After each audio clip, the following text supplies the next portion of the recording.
Welcome to this review of the KeyStep Pro by Arturia. It's an amazing controller that can be used with your DAW or also additionally with external hardware gear, and it's particularly useful if you've got a modular setup because it has individual pitch, velocity or mod and gate outputs for 4 voices plus additional drum gates and a clock in and out to allow you to completely sync the complete setup. For convenience today, I'm going to be using it with Ableton. And we're going to have an overview of the features and how you can use its sequencers and some of the functionality within the actual keyboard. So this is the main section here where you've got 4 individual tracks. The first track can function in 2 modes. It can either function in sequencer mode, which all the other tracks can also function in, but this track can also function in a drum sequencer mode. When it's in regular sequencer mode, you can use it to program melodic sequences and enter the values here on our sequencer. When it's in drum sequencer mode, you can see that above each one of these keys a light illuminates, and for each one of those keys there's an independent sequencer. So whereas in let's clear the sequence here, load another project. Whereas you might load or program in sequence as such. So you've got like a 1-channel sequencer. When you go into drum mode, you've got an independent sequencer for each of these keys. So on this particular channel, I've got battery in Ableton. So I've got my individual drum sounds, and then I've got some other kind of chord sounds. So I'm not going to actually need all of these. I'm just going to do a basic sequence. So to enter the information or record the information or get your sequence into the KeyStep Pro, there's a number of different ways you can get the information in there. If I press a key here, now this sequence here becomes associated with this key. So I can enter, say, a 4 to the floor. And as soon as I select another key, the sequencer for that key becomes highlighted. If I wanted to put in a clap there, I throw it in there. But say for another part, if you wanted to, say, play it in live, say if you get a hi-hat, we can just drop into record and accidentally hit on another key there, but it's not a problem. If I wanted to just clear that, I can just clear the steps. And we'll go back to our hi-hat pattern. If I wasn't happy with that, I can just use the shift function, which I'll explain more in a minute, and I can just clear those steps and I can go again.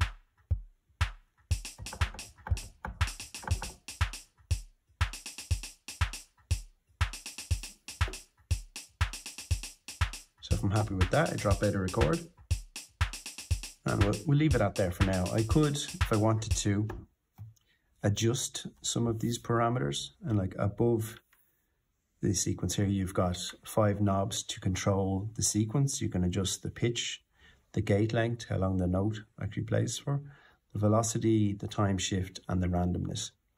Now, depending on what type of sequencer you're in, the drum sequencer, some of these are not as relevant as they are for when you're in the melodic sequencer. But say if I wanted to, with the hi-hats, if I wanted to adjust the velocity or the loudness of the hi-hat, I can use my shift function, which allows me to change the velocity of all of the hi-hats at the same time. Alternatively, I could just go into step edit mode. So I want to edit a particular step and select that particular step, and then I could adjust the velocity for that particular step. So I know what velocity I'm setting, because when I'm changing the value over here, it's telling me that I'm selecting drum 9, which is the key that we're on, and it's showing me the velocity for that key. So if I turn that key down and I press play, you can hear that the first hi-hat hit is quieter. Very often you might want to change all of the sounds or change the velocity of all of the particular sounds. So something like the kick drum, if I felt that it was a bit too quiet, by holding down shift rather than being in step edit mode and selecting each step, I can just hold down shift, and if I change any of these values, it will change the settings for each of the steps in that sequence. So turn it down or turn it up.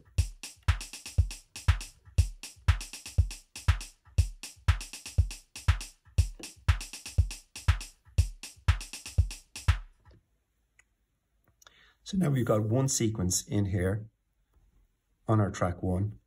Each of the tracks allows for 16 different patterns to be entered in, 16 different sequences.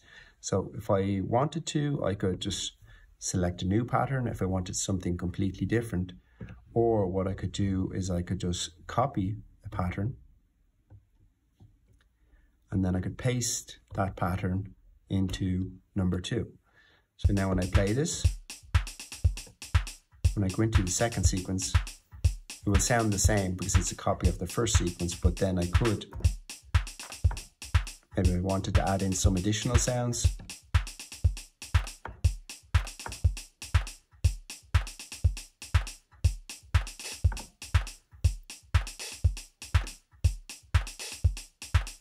I want to bring those claps down a bit. Yeah. It's just the velocity of them. And then we can go back to my first sequence again.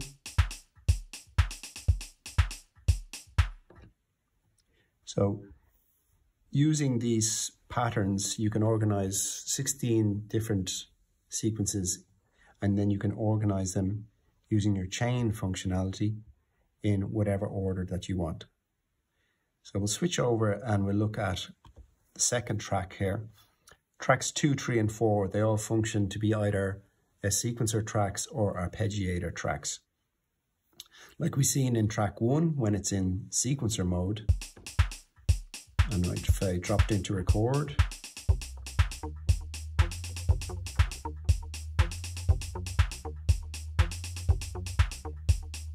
you can record your sequence in. Alternatively, you can just select the particular steps and draw notes in on those.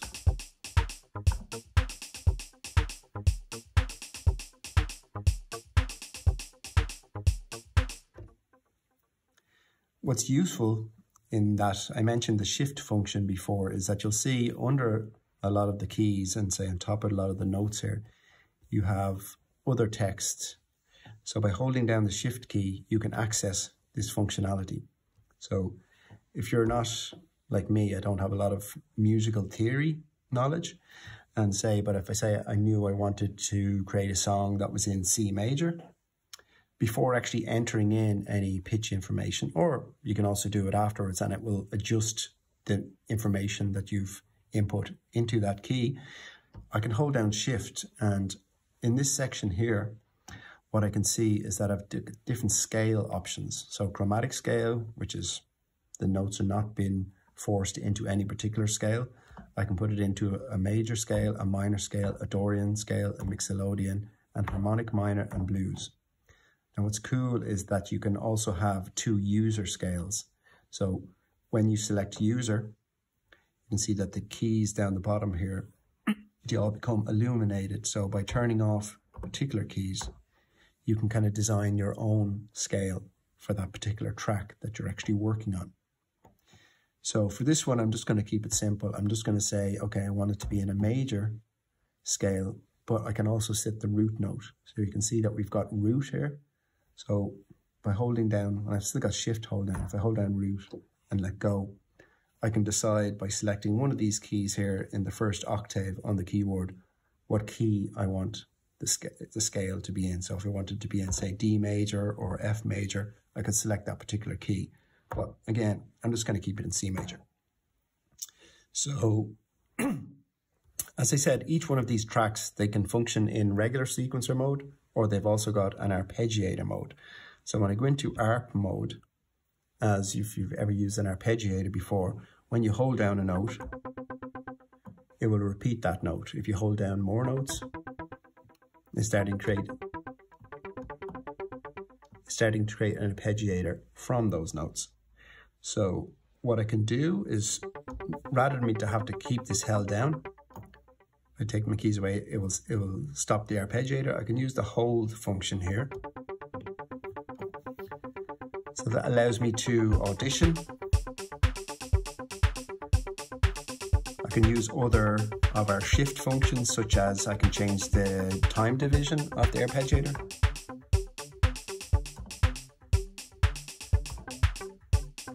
Give it a triplet feel.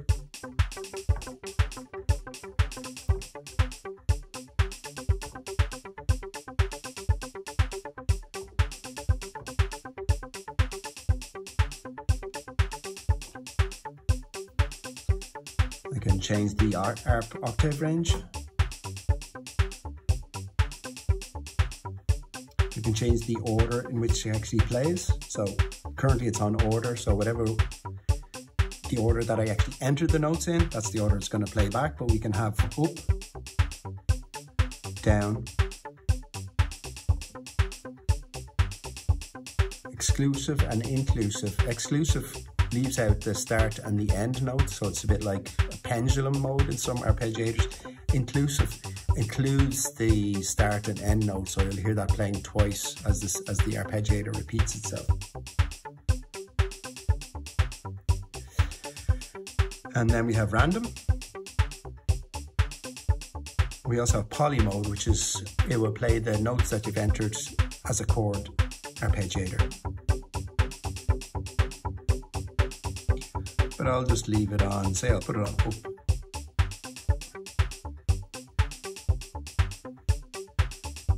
What I can also do is that if I'm not happy with the particular range that it's playing in, I can transpose it.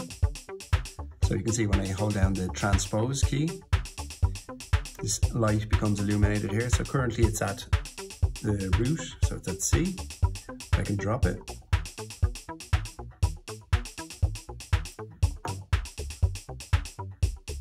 So I've dropped it down here, so I'm going to leave it there. So you might think now, okay, that's a nice sounding arp, but how do I get this into our sequence so that I can develop it more and then focus on creating parts in other tracks? What we can simply do is go into record, and we can see that the sequence is getting recorded into the sequencer, so that I can drop out of record and actually go into my sequencer mode. And we just need to make sure that the sequencer has the same settings as the arpeggiator. So if you looked at the arpeggiator, see it's on 8ths and it's dropped an octave. So when I go into my arp, I just need to, or the sequencer, yeah. And I'm just going to clear that and drop in again.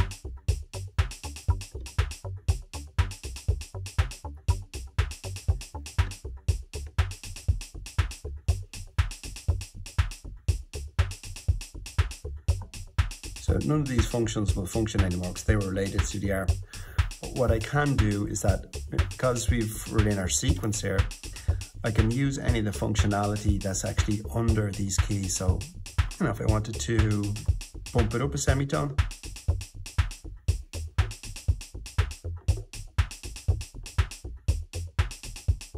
and remember, because we're still in our C major scale, any of the transposing that's done will be kept in that scale. I could even go up an octave. I could randomize the order, even randomize the notes.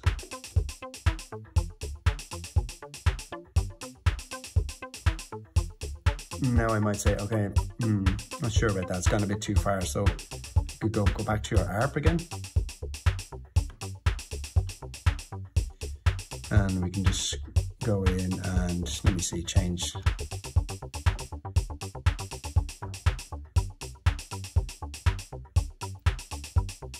Okay, I'm going to clear the steps and just drop into record again.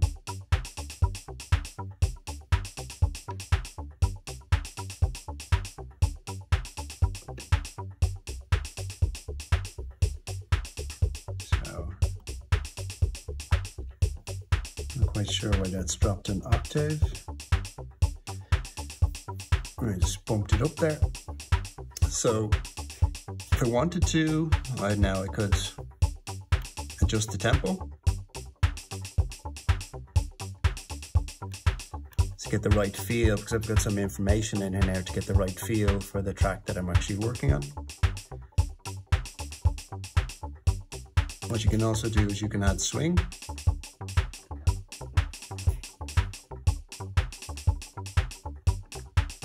So this is a global swing, but what you can also do is you can just add swing to individual tracks.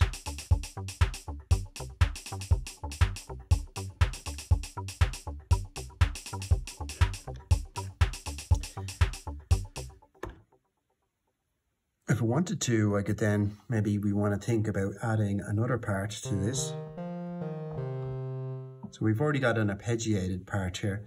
We could think about maybe adding some chords. So again, we want to make sure that we're in the same key and scale as our bass track. So we want to put it into major. And I'll just double check that it's on C. So yeah, I checked the root note there and it's actually on C. So let's just have a feel of what chords might work.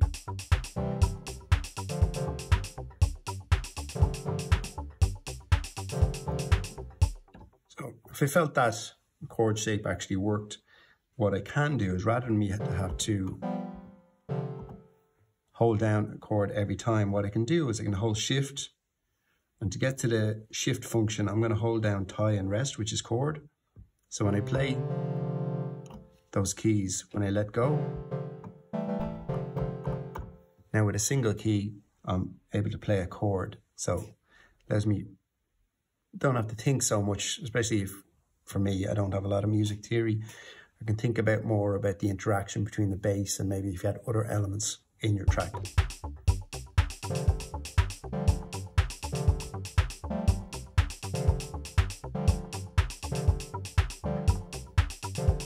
So I'm going to just record something in here.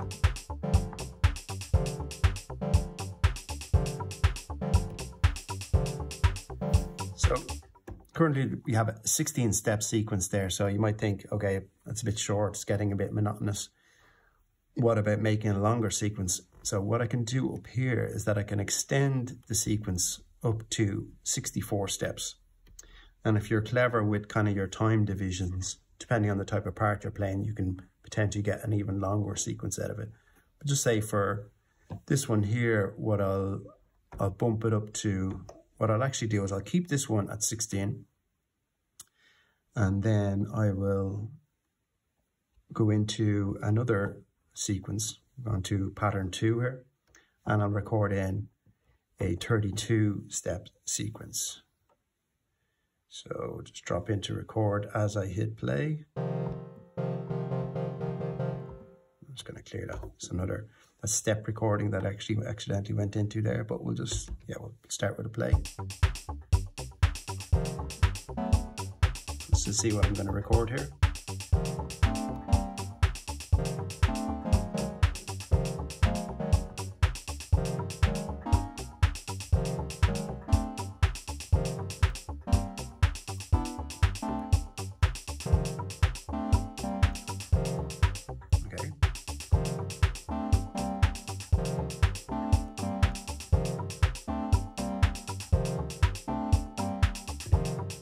We have our longer sequence there. I can drop back into 1, and at the same time I'll drop into sequence 2 on the drums.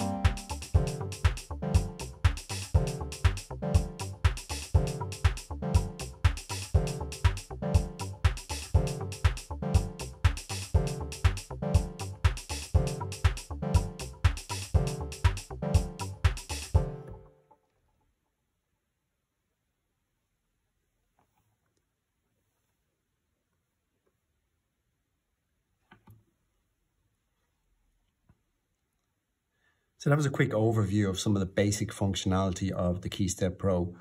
There's a lot more to it. There's a lot more to it. There's a lot more to